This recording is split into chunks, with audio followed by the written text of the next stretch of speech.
Magandang gabi po mga inday kag tuto. Sa paggawa ko po ng ice candy ay talagang mga inday napagod ako.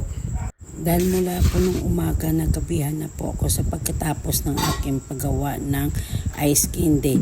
Kaya nagsabi ang aking anak at si Manang na wala pa daw kaming ulam. Buti na lang naalala ko na may patatas at carrots ako na binili noong isang araw.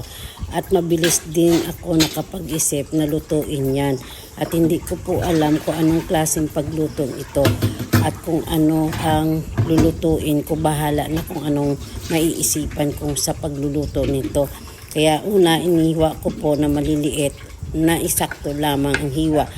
At nilaga ko po ito para lumambot at iginisa ko po sa butter at nilagyan ko po ng oyster sauce para may pangpalasa ang aking gulay. At iyan po ang kinalabasan at masarapan din naman ang aking anak at si Mana. Kaya tuwa ako kaya nakapag-isip ako ng uulamin namin na kahit papaano masustansya na at masarap na ang aming hapunan. Huwag niyo po kung kalimutan mag-like, mag-share, and mag-comment. Pinaka-importante po sa amin na mag-comment po kayo sa aming mga nagbablog.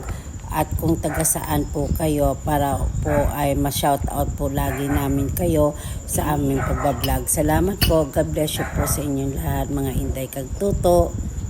Tara na po, kain na po tayo mga inday kag tuto. Puro gulay. Carrots. Ito